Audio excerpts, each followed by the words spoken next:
Bharatiya Janata party एक राष्ट्रवादी party है। यह साधु संतों की पार्टी है।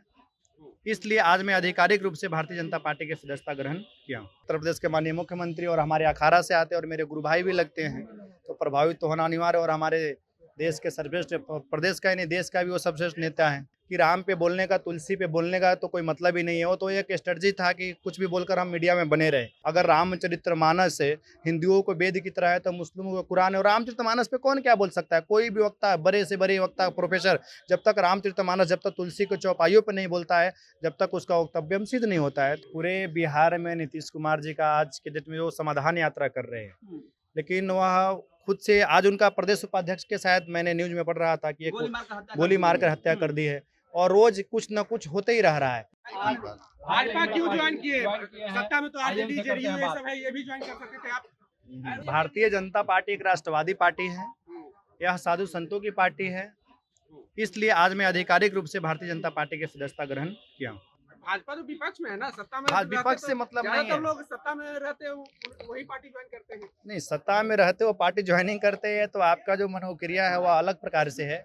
यह राष्ट्रवादी की पार्टी और एक सन्यासी है, एक व्यक्तिक जो जिससे मेरा विचार मिलता है वह मनुष्य को वह करना चाहिए जो उसे आत्मा को, जिसको मन को भाता है। मुझे ऐसा लगा कि भारतीय जनता पार्टी एक ऐसी पार्टी है जो राष्ट्रवाद के लिए कार्य करते हैं, जो यह देश के लिए कार्य करता है, जो प्रदेश के लिए कार्य करता है। इसलिए आज मैंने भारतीय जनता पार्टी को ज्वाइनिंग किया। योगी जी से काफी प्रभावित है। वह उत्तर प्रदेश के माननीय मुख्यमंत्री और हमारे अखाड़ा से आते और मेरे गुरु भाई भी लगते हैं, तो प्रभावित तो होना अनिवार्य। और हमारे देश के सर्वश्रेष्ठ, प्रदेश का ही नहीं देश का भी वो सर्वश्रेष्ठ नेता है।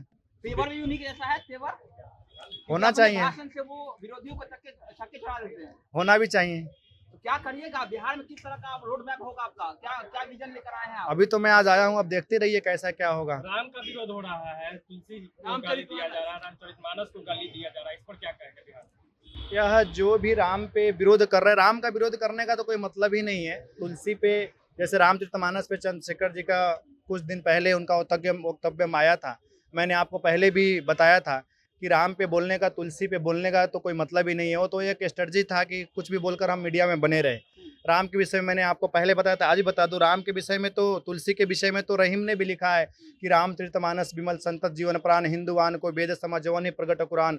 अगर रामचरितमानस है हिंदुओं को वेद की तरह है तो मुस्लिमों को कुरान है। और रामचरितमानस पे कौन क्या बोल सकता है? कोई भी वक्ता, बड़े से बड़े वक्ता, प्रोफेसर, जब तक रामचरितमानस, जब तक तुलसी के चौपाइयों पर नहीं बोलता है, जब तक उसका वक्तव्य सिद्ध नहीं होता है। तो उनकी जो उन्होंने बयान दिया उसका मैं कड़ी निंदा करता हूं। और ऐसे वक्तव्य हम सोच समझकर देना चाहिए एक अधिकारिक, एक जिम्मेदार व्यक्ति को। देश के कई नेता विरोध कर रहे हैं, अखिलेश यादव, स्वामी प्रसाद मौर्य, बहुत सारे लोग। नहीं, स्वामी प्रसाद मौर्य ही रामचरितमानस को तो उसने तो बोला है कुछ क्षण नहीं, कुछ चौपाइयों को हटाया जाए। उनसे आप पूछिए कभी किसी अन्य धर्मों के विषय में आप बोल सकते हैं क्या? उनसे यह प्रश्न आप लोग कीजिए। एक सवाल बाबा कि आखिरकार सभी भगवादारी को बीजेपी ही क्यों पसंद है, सभी को कमल छाप क्यों पसंद है? ये बहुत बड़ा सवाल है।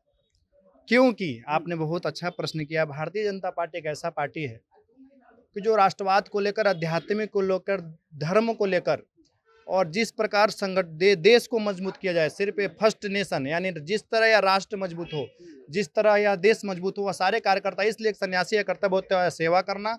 और इसलिए साधु संतों को लगता है कि भारतीय जनता पार्टी के माध्यम से, संगठन के माध्यम से अगर देश की सेवा की जाए तो और अधिक तरह से दिव्य स्वरूप से हो सकता है। इसलिए तो क्या हम सोच सकते हैं कि आप बिहार में भी योगी मॉडल लागू होगा, क्योंकि आप आ गए हैं और बिल्कुल तेवर वैसा ही बिहार को एक नया योगी मिल गया। हाँ, बिहार को एक आने वाला समय में आप सभी को यह देखने को मिलेगा कि अभी तो मैं बार बार बोल रहा हूँ कि आज मैं इस पार्टी में आया हूँ, भारतीय जनता पार्टी में, तो आगे जो भविष्य में जो रोड मैप होगा आप सभी के सामने आएगा। साधु संतों को जोड़ेंगे पार्टी से बिहार में? पहले भी जुड़े और मेरा अभियान जोर रहेगा और जुड़ते रहेंगे। ठीक है, लेकिन राह आपका बहुत मुश्किल होने वाला है, क्योंकि तेजस्वी यादव और नीतीश कुमार। राह कोई मुश्किल नहीं है। दिनकर ने लिखा है, जब एक सन्यासी राजतत्व को स्वीकारता, जब एक सन्यासी जब राजनीतिक में आता है, तो दिनकर ने लिखा है कि हवन पुत कर्मे सुदन्न जटा जुट प्रदास चाज, जगत देखने को आएगा सन्यासी का राज, जगत देखने को आएगा सन्यासी के राज। इसी के साथ मैं अपनी वाणी को विराम देता हूँ। जय हिंद, जय भारत, जय बिहार। अपराध बढ़ गया है, बाकी चीजें भी हो रही हैं। पूरे बिहार में नीतीश कुमार जी का आज के डेट में वो समाधान यात्रा कर रहे हैं, लेकिन वह खुद से, आज उनका प्रदेश उपाध्यक्ष के, शायद मैंने न्यूज में पढ़ रहा था कि एक गोली मारकर हत्या कर दी है और रोज कुछ न कुछ होते ही रह रहा है।